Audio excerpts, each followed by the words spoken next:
What's up, dudes? Chooch back with another one. Out here doing a city ride on the veteran Lynx. Now this wheel is, man, this is the top notch of electric unicycles I've ever tried.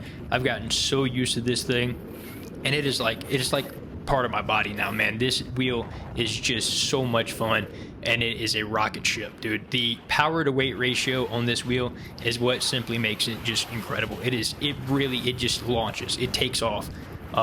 At 151 volts, man, and the way this thing is set up, I can easily achieve just incredible range while still riding really fast. And no other wheel that I've ever experienced has let me be able to ride as fast as this wheel for as long as I can. Man, you can really just stack miles on this thing while blasting around, and your range really is not affected by it.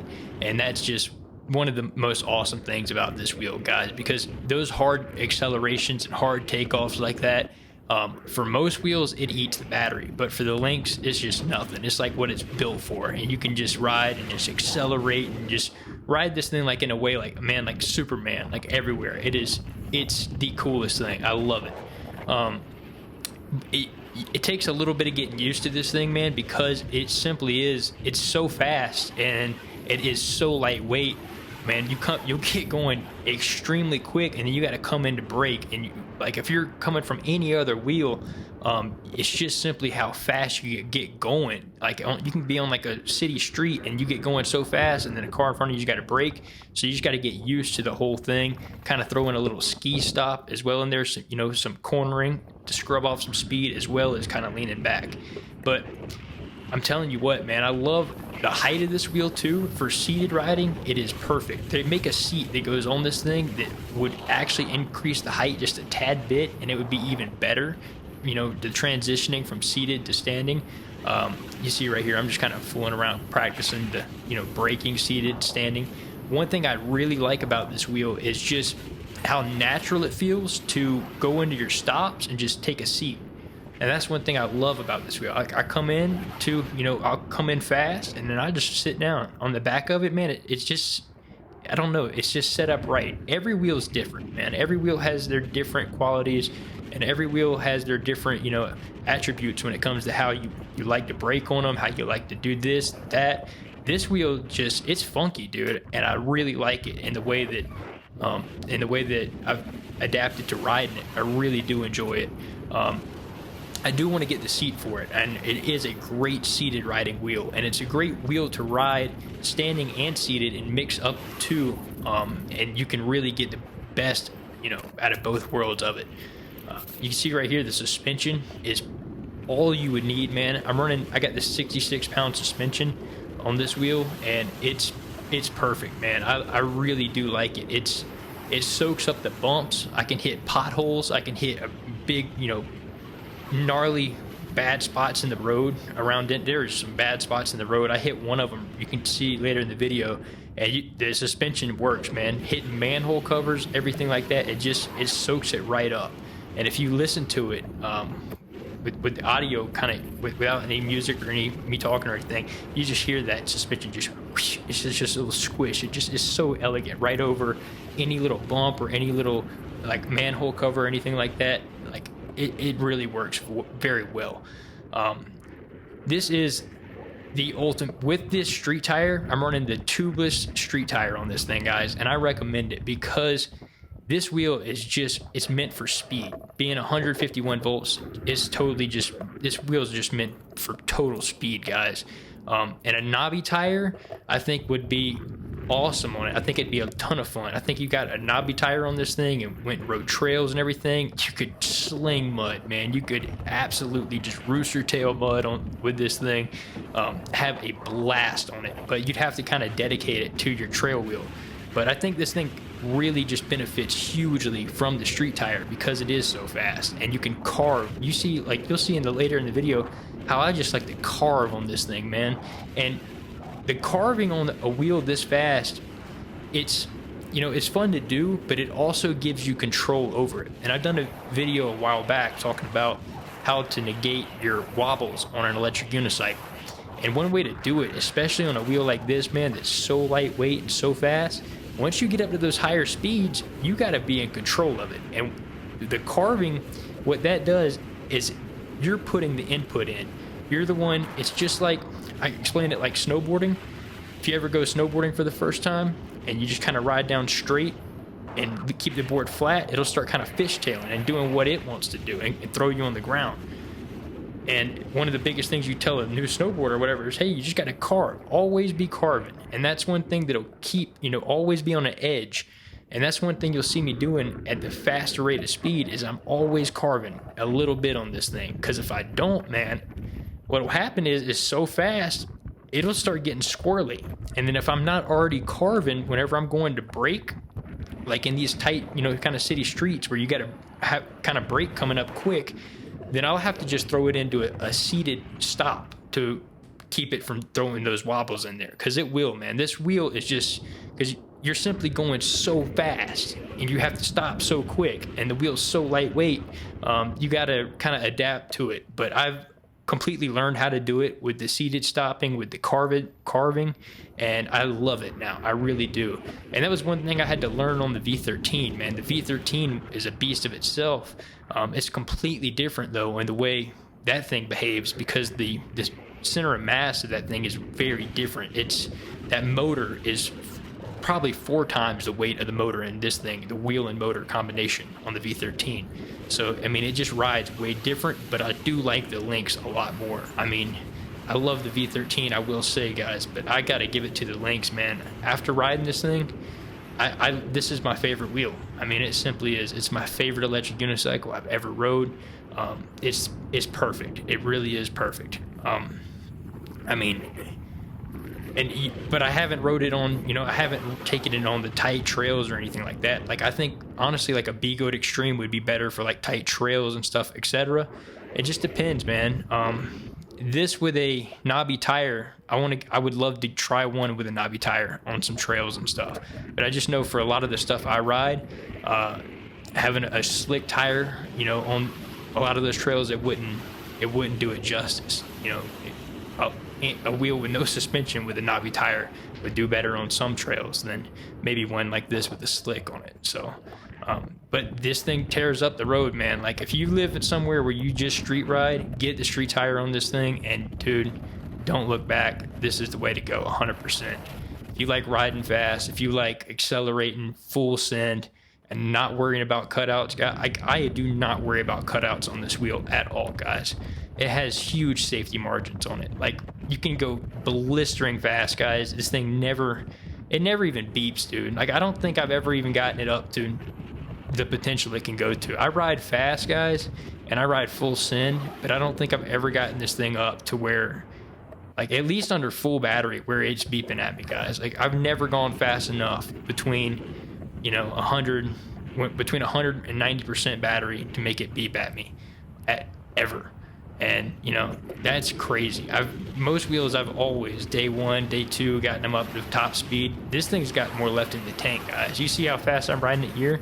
It's got more left in it, guys. It can go faster than this. It really can. This thing is a absolute.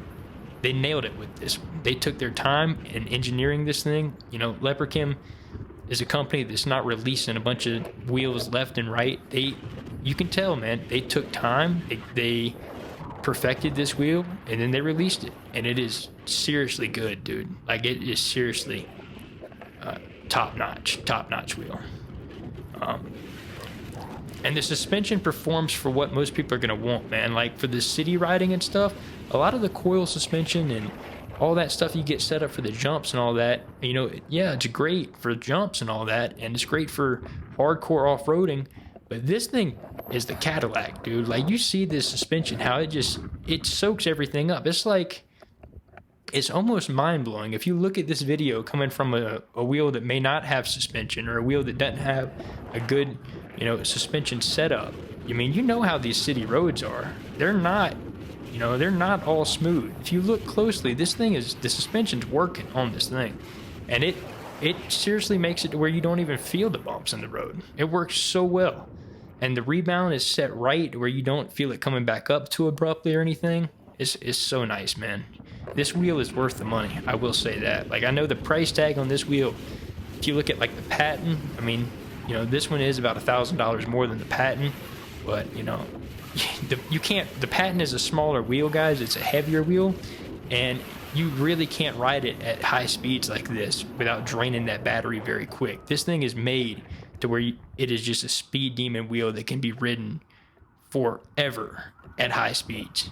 I mean, seriously, like I rode for 2 hours down here and then all the way back and still had over 50% battery, guys.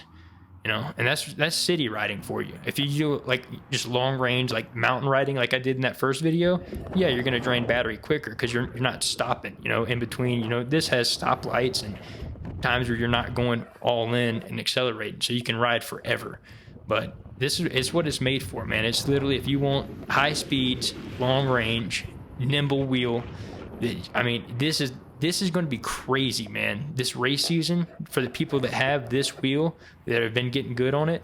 You know, I'd love to take this thing out to AVS. I feel like I could absolutely send it at Apple Valley Speedway in a race on this wheel. I mean, just the way it corners too. I can get so low, like in my corners, and just have so much like control with the way the suspension kind of sinks a little bit, and then it kind of rises as you rise out of the corner and just gives you that acceleration pop. It's crazy, man. Like, I would love to really practice like a racetrack scenario on this thing and get good on really good on the corners to where there's no wobbles, where it's just smooth right through the corners every time. And you know, that takes practice on every wheel to where you can go really fast into a corner. You know, it's pushing it as fast as you can into that corner, get no wobbles and a clean acceleration back out. But this wheel it's the dominant race wheel, the dominant city ride wheel, like 100%, dudes. And I feel like if you put a knobby tire on it, it would absolutely dominate any off-road scenario as well. But you know, for the most of the off-road and stuff I've been doing on this wheel has been kind of like, you know, dirt roads, you know, fire roads, stuff like that. It's not really, you know, aggressive trails, anything, you know, of that nature where I got to kind of hop up rocks or anything or through roots or anything like that. I just, you know, if you're going to be doing that, just go ahead and get that knobby tire and you'll probably like it a little bit more. But I got other wheels for that, and so I'm glad I got something that is set up right for the city. I don't have any fast wheels with a street tire on it, and so you see that right here. Like, it didn't take hardly any time to get used to it, and I absolutely love it. I really do. One thing you might notice here is I'm wearing my Adidas NMD shoes right here. I don't have my riding shoes on. I got all the way down here to my friend staying in an Airbnb, and so I was like, yeah, I'm gonna come chill and come ride in Denver. And I got all the way there and didn't have my riding shoes, dudes. And so I had these shoes are horrible for riding, guys. If I were to crash, like, my toes would be done for. So I always ride in those Alpine Star motorcycle shoes. I don't want to be a bad example and you see me riding in just tennis shoes right here. I seriously didn't, I almost didn't go film this and almost didn't go ride because I didn't have my good protective riding shoes, guys. They are really important. And I kind of felt like, I don't know, I didn't ride as good as I could have potentially rode, man, because those riding shoes make me feel so much more confident having that protection over my, you know, toes if I were to go down. The riding shoes I usually ride in are the Alpine Star J6 riding shoes, and they're like sold out on Amazon since I did that gear video talking about all my gear and everything, and the only ones you can get on there are like the women's, you know, the women's sizes and the women's shoes now. But the Alpine Star J6 motorcycle shoes, if you can go to a motorcycle shop or anything like that, they are the best, absolute best electric unicycle shoes by far. I've tried everything, guys. I really have. Like, and they're important, you know. Having good shoes is important. So don't see me riding in tennis shoes here and be like, what is he doing? You know, he talked about those motorcycle shoes. Trust me, bro. I wanted them really bad. I was bummed that I didn't bring them, but it is what it is. I was already set to ride, so I was like, I'm gonna do it. I'm gonna go send it. Just try to be careful. So that's what I did. Also, if y'all are wondering about this brake light I have on the back of my helmet, if y'all do city riding like this, where you're gonna be in traffic, you're gonna be, especially on a wheel like this, where you're gonna be accelerating and then braking hard, guys.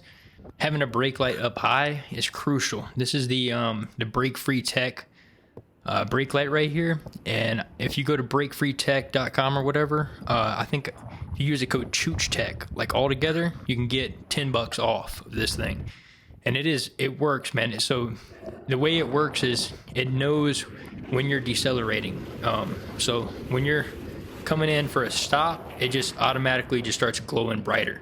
And like when you're just riding, it just kind of flashes, and it's just like a normal, just not very bright. But as soon as you come in for a stop, that thing brightens up like very bright.